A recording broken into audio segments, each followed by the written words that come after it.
Hey guys, today in this video I'm reviewing this new game called Kaijuro Cards and its tutorial.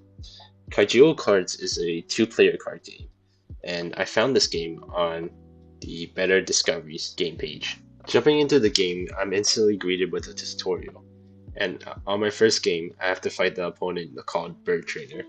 Starting right off in this game, I draw two cards, one of them being called Bird Familiar Bird and the second one is the Night Owl Bird.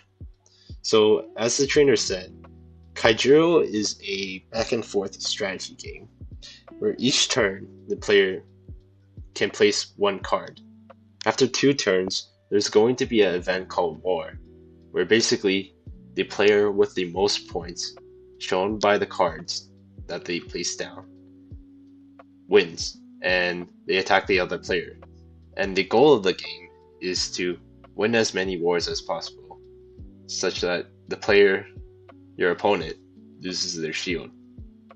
Right now I have 5,000 points while my opponent only has 3,000, and so they lose the shield right here. Bam. Right, so now the game introduces us to spells, as well as units with special abilities. They also introduce us to the graveyard, where discarded cards from the previous round just go into the graveyard. Additionally, they also introduce us to abilities, where you can click on the ability and get some sort of special effect. Each ability has a cooldown, and in this case, I was able to draw an extra Phoenix Bird from my ability. As I said before, some units have special abilities, and for the Phoenix Bird, it can destroy any card with 2,000 points or less. And as you can see here, I can just spam Phoenix Birds, and they destroy my opponent's cards, which have a point of 2,000 or less. As well, I was able to play the search card and draw an extra Phoenix Bird. And playing this, I basically destroyed my entire opponent's deck. They have no cards, and now, within War, I basically win. Also, I forgot to mention this before, but within War, each player is able to draw an extra card, as seen right there, and that's why my opponent had an extra 1,000 point card. And now for the interesting part of the game. The game introduces us to deck building, which is essential for any sort of card game. As the game explains, we have a card here. You can see the details and its power and its cost.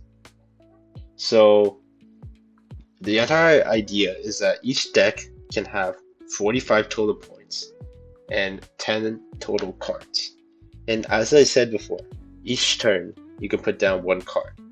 But you can't just spam OP cards because your entire deck has a 45 point limit and a 10 card limit. So the idea is that you can try to make a deck where you have, let's say, for two cards, you can either have two 5-cost cards or one 9-point card and one 1-point card. And the decision is really up to you to see which type of cards are best suited for your deck. After I finished my deck, it was time for the next battle against this guy.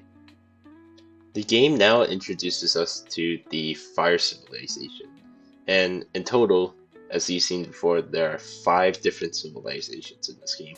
Within the Fire Civilization, what you really are trying to do is control the game. And yeah, the game does have some typos right here. The gameplay of the Fire Civilization is quite aggressive because you're able to play several cards in just one turn. So let's see this in action. So first, placing down this card, it has a charge ability, which basically means you can play another card. And placing down a second card, it was able to get buffed because I placed down the first card.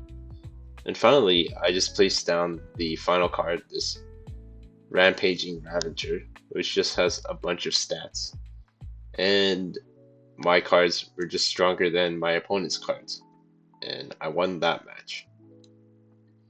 There's also this ability called Burst, which is like Charge, where Charge allows you to play multiple cards, but Burst allows you to play multiple cards right before war. And so, using the Burst, I am not forced to play this card, because I could just play this card right before war. And although this isn't really a great example, because this is the only card I had, I was able to play this card and beat my opponent. Yep. I kind of got lucky there though with the 9,000 point unit, but that's kind of how fire works. The game also introduces us to 4 other classes aside from fire. The first one being nature, where the goal of nature is to spam many strong units. Water, where the goal of water is to get as much knowledge as possible using your spells and your units. Darkness, where the goal of darkness is to put down a lot of units and actually kill these units so that they buff your other units. And finally, light, where you have a lot of spells and protection for your own units. Later on, I jumped into a game where I played against this other opponent who was also fire, using my own deck that I created. There's one very important feature that I forgot to mention, which is that at the end of each turn, or rather when you die, you actually gain an extra card. So as for the actual gameplay, it felt a little bit lackluster because it was almost as if once I win one round, my opponent is basically going to win the second round, and then I'm going to win the next round because I just have the card advantage. Although this might not be true for the most part, but that was kind of how I felt, at least, because having an extra card is quite a big advantage in games like these. There's also another thing, which is that there was some strategy because my opponent did have a lot of just this slicing move that just one-shots your unit. I didn't even know that existed. But my legendary card, the raptor guy that just died, he didn't really get any use this turn because all of my opponent's cards were just so strong. They were beefed up. And that's an interesting piece of strategy. Like right now, because I buffed this unit, he can't really do anything to my unit. And what the raptor does is that it kills any unit that has 3,000 points or less. But now that my unit has more than 3,000 points, he just can't do anything. There's definitely play arounds, but at least fire versus fire, it kind of feels like this. And finally, there's this OP card, Aura Healer. It gives you an extra shield, which, if you really think about it, that's pretty busted because you're basically allowed to lose a match for free. And then once you win, or once you lose that match, the next match, you get an extra card. So I'm not too sure if there's a play around for that, but that is pretty busted, you know. And finally, it kind of felt like at times my legendary card, this worm thing, was just so overpowered because I played it and it just has so much stats that, like, look at this. I can just play it, give it like 4,000 points, and my opponent can't do trash to this because it's just an overpowered card. Like, what is he supposed to do against this?